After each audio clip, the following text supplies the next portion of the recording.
A generation from now, someone you love will live inside the definition of man up you model today.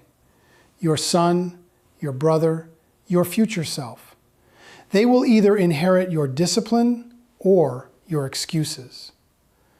Legacy isn't a speech. It's a set of quiet, repeated choices. Courage when it costs, restraint when it burns, responsibility when it's dull. Let's choose a definition that outlives us. Why it works. It connects daily choices to long-term impact, aligning perfectly with legacy, responsibility, and quiet discipline. There's a phrase that sits in our cultural vocabulary like a live wire. Man up. It's been used to shame, to silence, to push someone past their breaking point. Many of us hear it and feel our chest tighten because it carries the weight of expectation without the guidance of meaning. And yet, buried inside that crude command is a longing that's not wrong, a desire for strength, steadiness, resolve.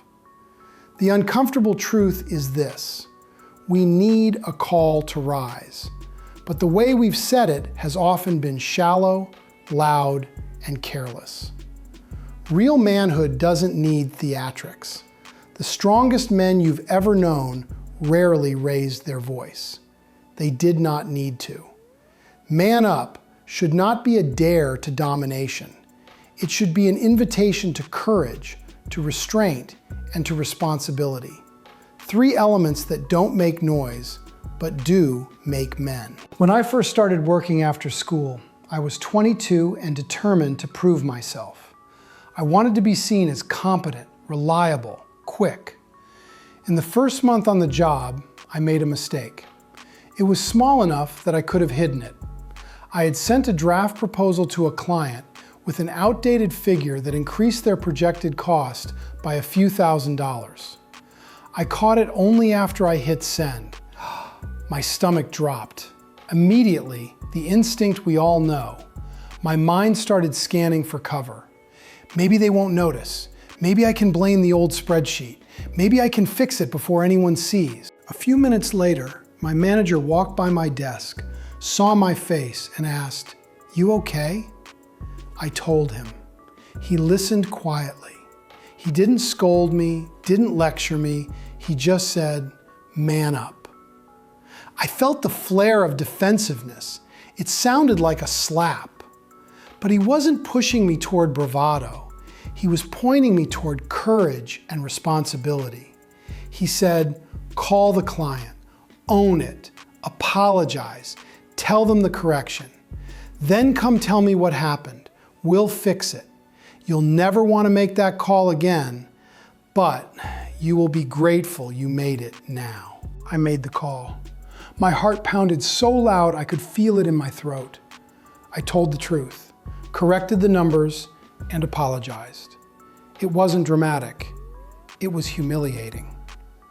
Yet something settled in me while I was speaking, an inner weight shifting from evasion to ownership.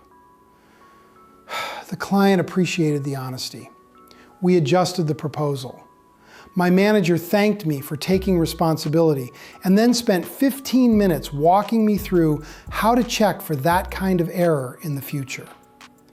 That day, I learned that man up didn't mean be tough and pretend nothing happened. It meant step forward, tell the truth, pay the cost, learn, and keep going. Courage to face the discomfort. Restraint to resist the impulse to hide or blame. Responsibility to carry the consequence and do the work to repair it. When I look around our culture now, I see why that phrase has become both necessary and resented. We are surrounded by messaging that tells us two contradictory things. On one hand, display your intensity, your outrage, your ambition. On the other hand, avoid anything that feels hard, boring, or slow. We confuse expression with courage, as if speaking loudly about a problem is the same thing as facing it. We confuse indulgence with freedom, as if not saying no to ourselves is the same thing as being authentic.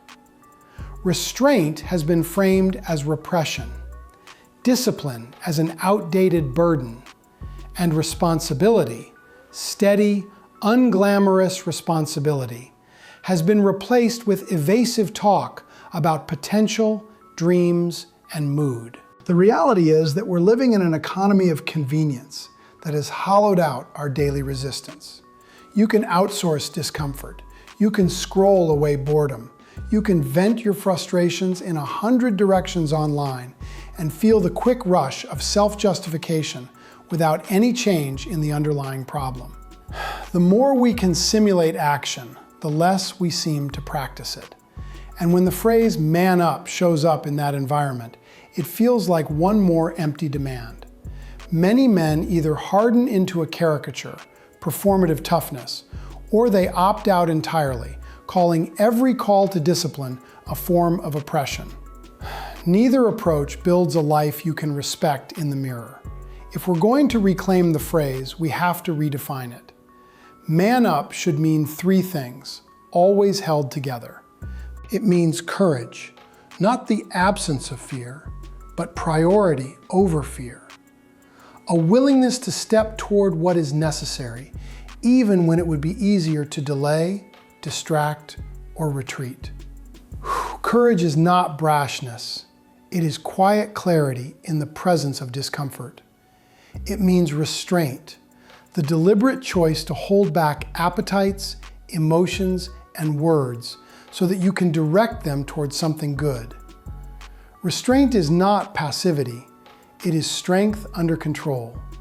Anyone can be loud. Any man can indulge. It takes a man to master himself. And it means responsibility, the acceptance of the weight that is yours to carry, your character, your duties, your relationships, your work, your future, and your debts, both literal and moral. Responsibility is not about being perfect. It is about being accountable and faithful. Man up, reframed. Courage to face the hard thing. Restraint to master yourself. Responsibility to carry your weight. These three words sound noble, but they must become practical or they remain slogans. Here is a framework you can use anytime pressure hits, whether it's a difficult conversation, a temptation you know you should resist, or a decision that will cost you something now for the sake of the future. First, be still. That sounds simple, but stillness is rare. When your heart rate jumps, when you feel the flush of fear or the heat of anger, stop. One slow breath in, one slow breath out. Count to 5. Stillness is the doorway to self-command. Second, name what is happening. Speak it plainly to yourself. I'm tempted to avoid this because I'm afraid of looking foolish. I'm angry and I want to unload. I want the comfort more than the consequence. Naming turns the fog into a landscape you can navigate. Third, define the duty. Ask, what is the hard right thing here? Not the impressive thing, not the thing that earns applause, not the thing that protects my image. The right thing. It might be as simple as telling the truth, apologizing, or declining a temptation.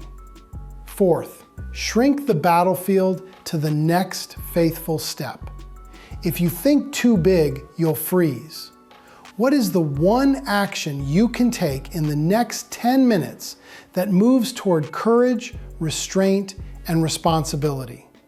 Make the call, close the tab, put the phone down, start the task, speak the apology, write the message, order the calendar. The next step. Fifth, set a limit for your impulses. Make a deliberate act of restraint. If you're angry, Wait 15 minutes before responding and rewrite your message twice. If you're tempted, remove the access point and replace it with something constructive. If you're procrastinating, set a timer for 20 minutes and begin. Restraint is a muscle. Train it. Sixth, accept the cost without drama. Every good action has a price. Sometimes it's temporary discomfort. Sometimes it is pride. Sometimes it's time or money. Accept it voluntarily. Do not make everyone around you pay for your sacrifice by absorbing your resentment. A man pays the price, quietly, as part of his duty. Seventh, act with steadiness.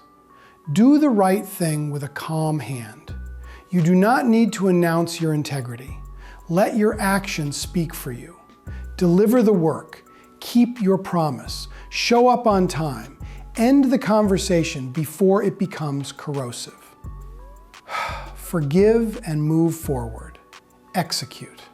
Finally, review and learn. After the moment passes, do not rush away. Ask, what did I learn? Where did I hesitate?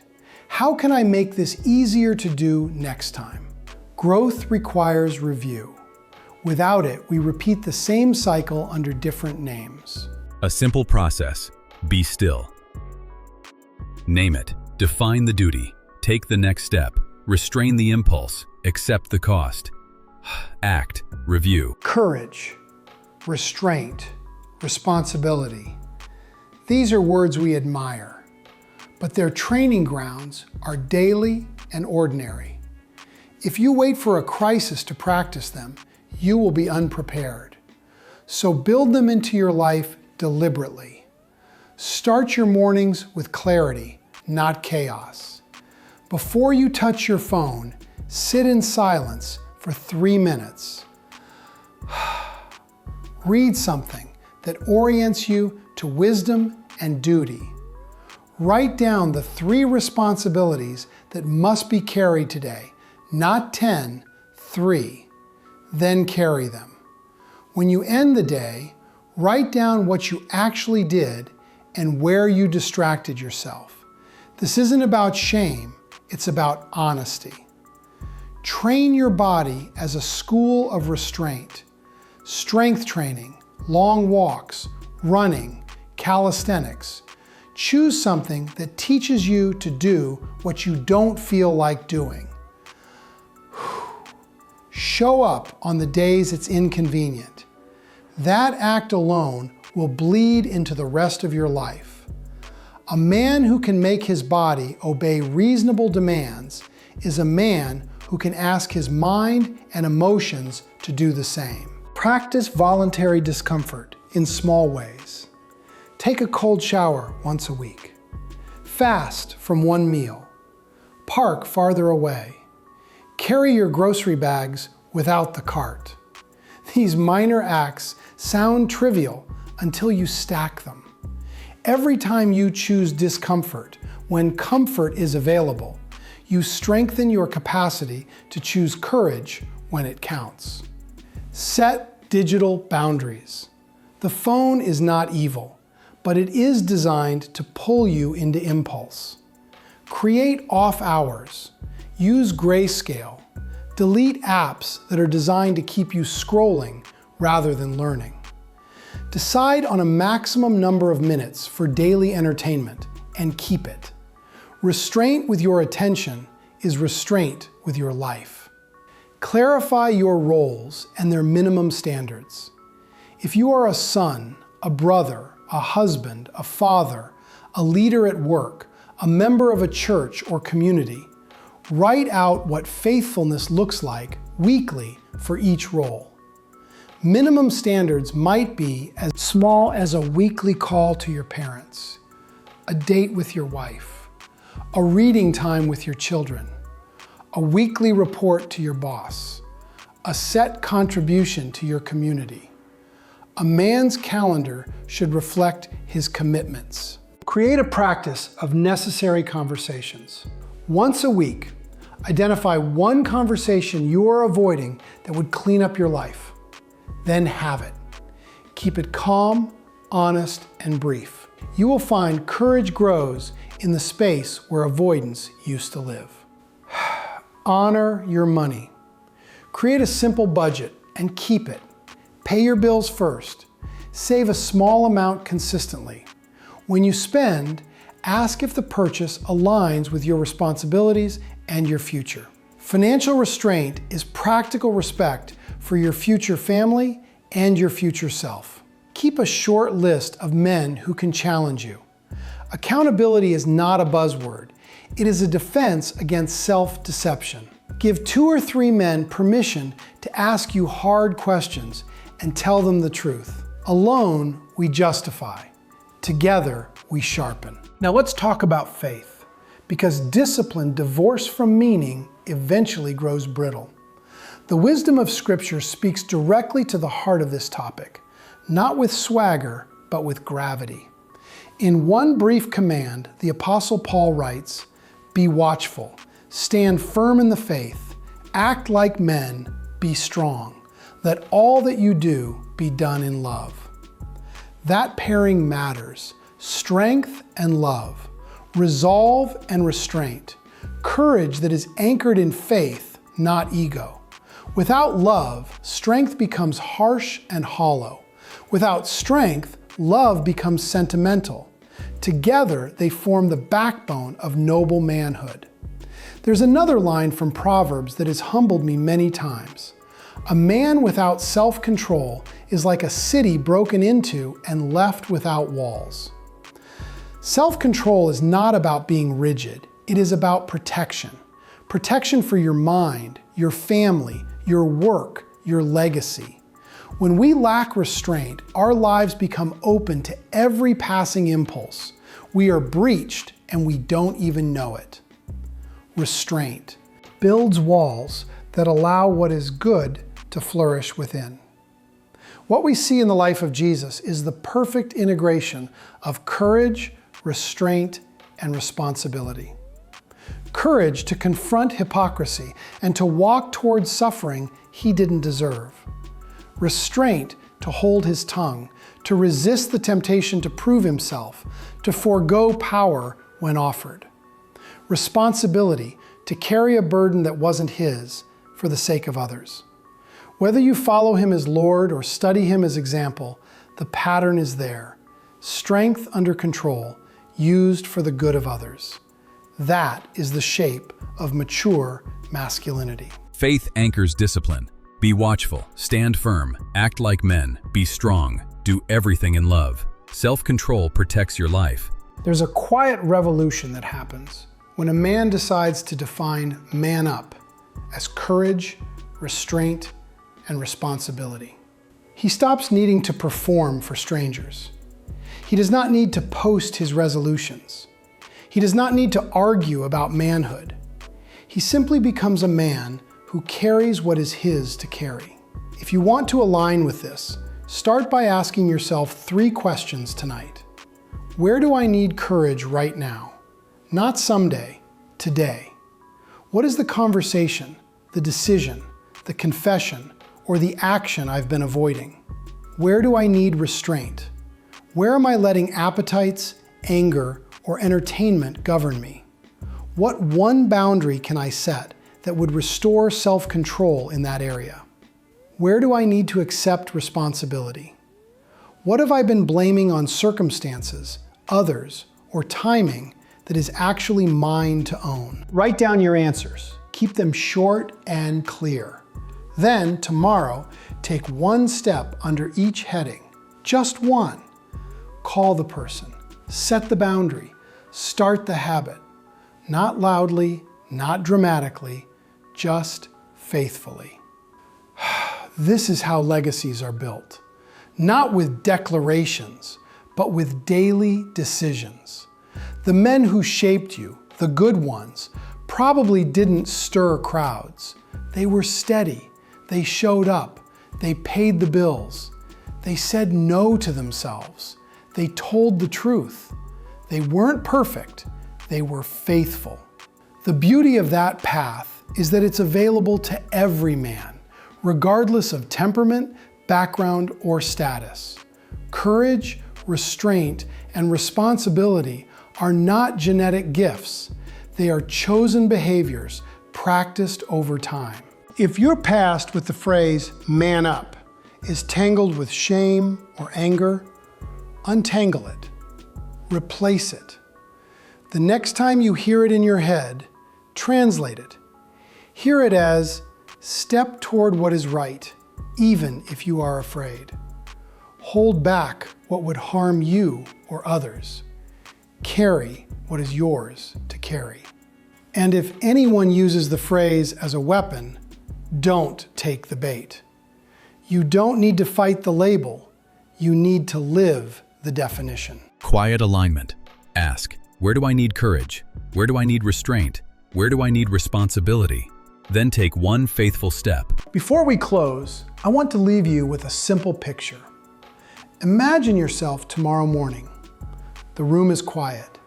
Your phone is face down. You sit for 2 minutes and breathe. You ask, what is mine to do today? And you write 3 things. Then you rise and you do them. Not perfectly, but fully. You resist what needs resisting. You accept the small costs. You act without needing applause. Over time, those mornings will scatter your anxiety and gather your strength. You'll notice that you don't need to talk about being a man. You just are one, and the people around you feel the difference. They experience steadiness instead of agitation, clarity instead of excuses, protection instead of self-indulgence. That's a legacy worth leaving. If you're ready to put structure behind this, we have a simple tool to help: the 30-day discipline rebuild, linked in the description. It's a straightforward set of daily practices that will train courage, restraint, and responsibility in the ordinary rhythms of your life. No hype, no gimmicks, just 30 days of small, consistent steps. If you commit to it, you will feel your grip on your own life tighten, not in anxiety, but in agency. Tonight, let your mind settle. Think about the men who need you, your future self among them. Choose one area of courage, one act of restraint, one responsibility to carry. Then sleep. Tomorrow, begin again. And if you stumble, don't dramatize it. Stand up and begin again. That's what strong men do. That's what man up should mean. Courage, restraint, responsibility, in silence if necessary, in service always. Men go be legendary.